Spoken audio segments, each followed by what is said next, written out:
Hey everyone, you got Craig, and today's story is called A Wizard is Always on Time. Our story begins in an interesting place, a meditation class, where Cherie, the meditation class teacher, was setting up her circle for the students that would arrive that evening for their meditation class. She was setting out the chairs, getting them all nice and organised. She used to walk around the room with a bit of sage, make sure that the room was nice and clean and the energy was clear. She used to say that it helped protect the room from any low-level vibrational energies coming in. On this particular day, everything was normal. The room was set up. She had the fire going in the back corner. It was a winter's day, so she wanted to make sure that the room was nice and warm and had a lovely ambience for the group that would arrive shortly. As the group started to arrive, they all would come in, have a coffee, have a little chat. How's your week been? Everyone gathering together. And there was 4 particular individuals. I believe it was Bobby and Mark and Sam and Lisa. That was right, Lisa. And they became a little bit of a tight bunch. Sam and Lisa were partners and Bobby and Mark were mates. And the story goes that the 4 of them were of a similar age, young adults heading into adulthood, and they were the type of individuals that were looking for answers to life. They were looking for a clearer meaning about themselves, and that was what drew them to this meditation group. And they'd found each other within this group, and they discovered they had a lot of likes, a lot of interests, a lot of things that were similar about how they thought about life. And so they all became pretty good friends over a period of time of meditating together and growing and understanding more about themselves from those aspects. Mark was the interesting one. Out of the 4, Mark was the one that wanted to know more. He always wanted more. You probably know those type of people in your own groups, where a little bit of information wasn't enough. There had to be more of a reason behind it. There had to be a better understanding. There had to be more to it. Mark was very much a deep thinker. They called him, out of the 4 of them, they used to call him the wizard of the group. Which means basically it was a friendly gesture to say that he was someone that was really strong in believing how he created what happened in his life. And even if he couldn't work out why he created those particular things, he was going to get to the bottom of it. He was going to understand himself in the best way he possibly could. Because life was interesting to Mark, and he wanted to understand everything and how it worked and what the processes were, and if it was possible for him to have more control over his own life. Mark was a very, very unique cat.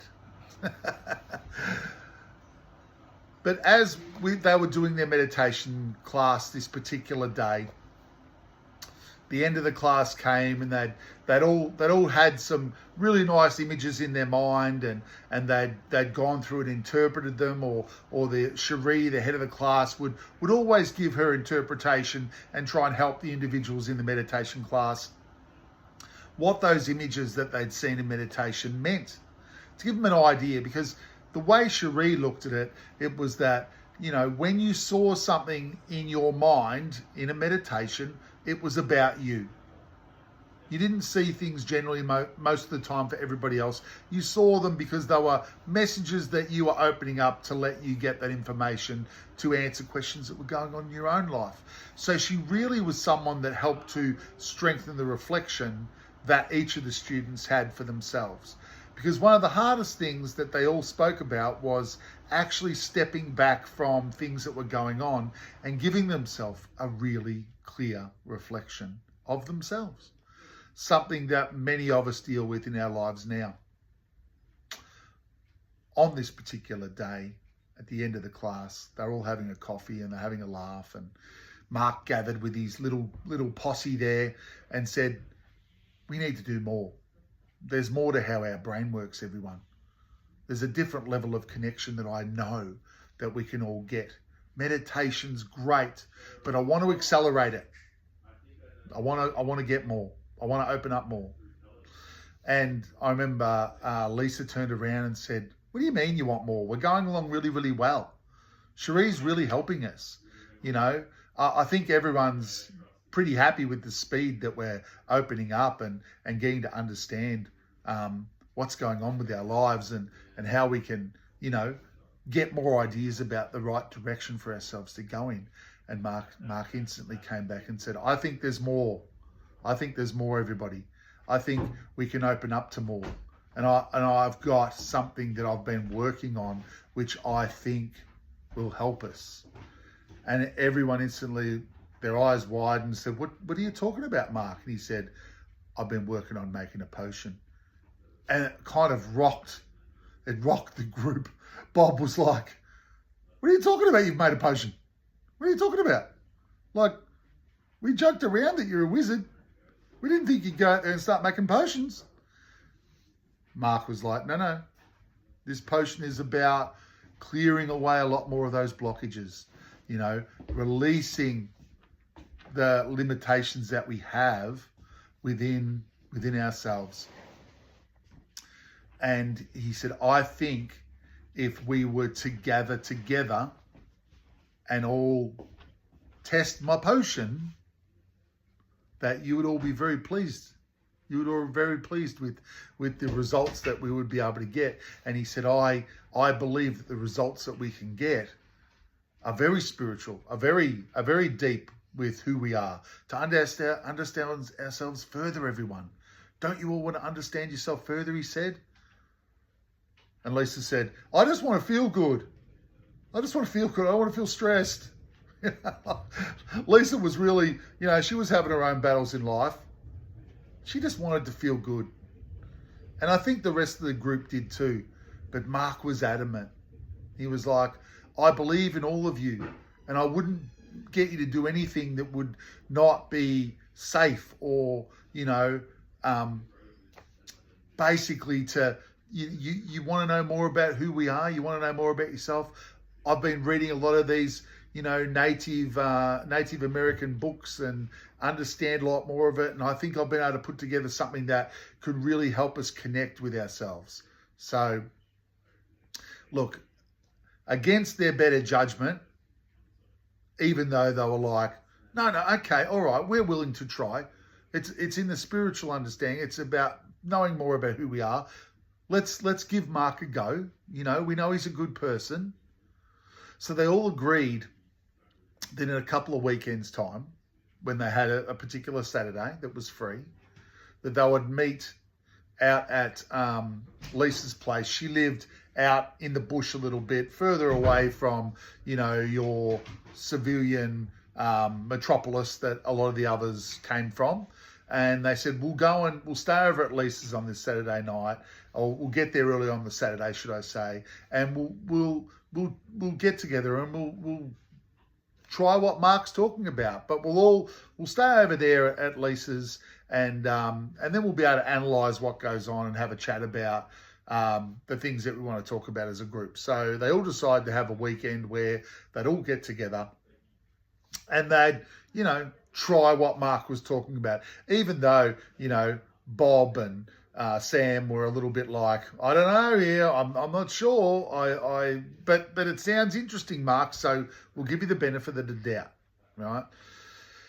Mark was thankful and he appreciated them all, and he said, look, you know, I wouldn't ask you to do anything that I know wasn't safe, so you guys will be fine. So anyway, a week or so passed, and they all gathered at Lisa's place.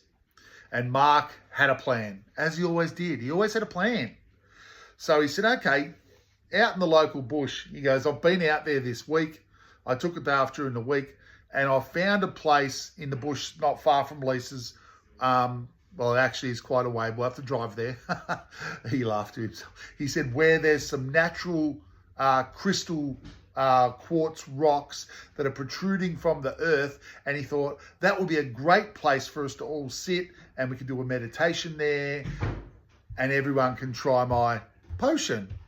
And the group said, okay, that sounds exciting. They liked the idea of being around, big crystals, and he'd found this place that seemed really connecting with the planet. So they were all very much into their, connecting with the planet attitude to life. And so that morning they drove as far as they could along the path, and it was around 30 kilometres that they drove, right? So reasonably deep into the bush by car, and then they parked their car and they had to then take it by foot another kilometre or so deeper into the natural habitat.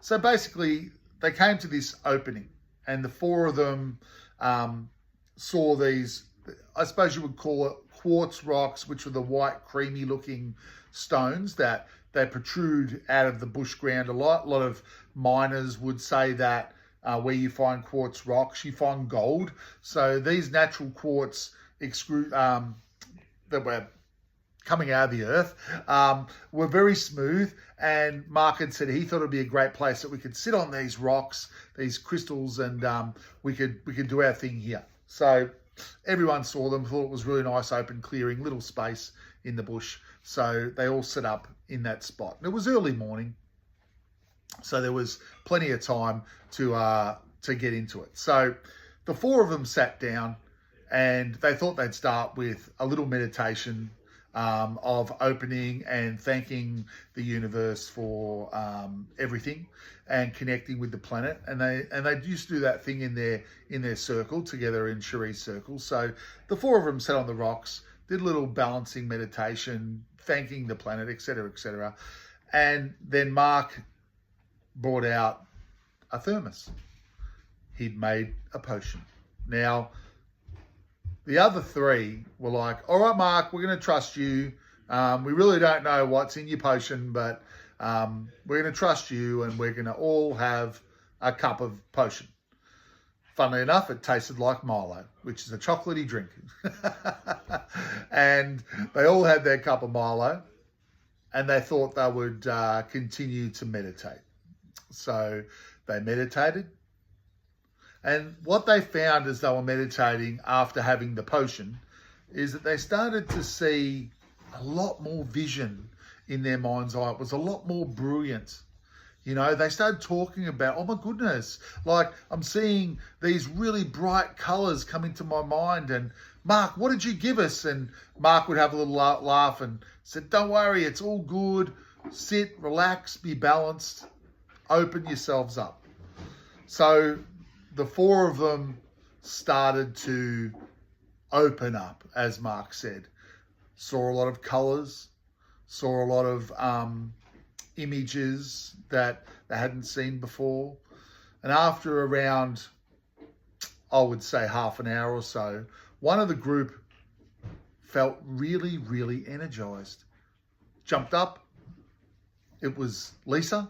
She said, I feel alive. And the next thing, she's taken off like a rocket, and she's 500 meters up a hill, and she's, yeah. And everyone's looking at her going, wow. But then the crazy thing was that then Bob stood up and said, I feel it too. And shoom, he was up next to Lisa in a second. So they're both on top of this hill, jumping and cheering. And the others were like, well, that's just mind-blowing, and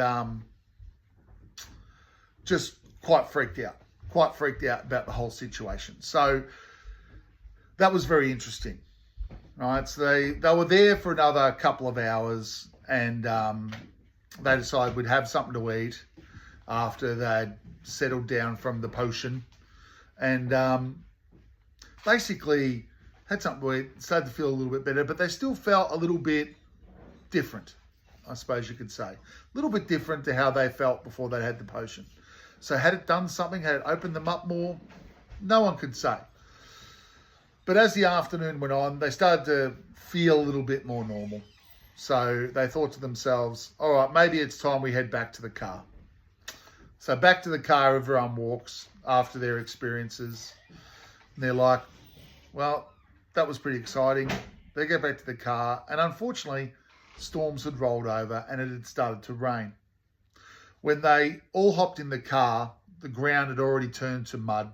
And as they tried to get the car happening out of the area, it got stuck in the mud, and the wheels were spinning, and they couldn't get the car. They couldn't get the car to go. They couldn't get the car out of the mud. And, you know, Mark hopped out the back of the car and said, put his hands up and said, don't worry, I can lift it out with my energy. And everyone's looked at Mark and said, the car's stuck, mate. We might as well start walking. Lisa's place is this way, about 30 Ks.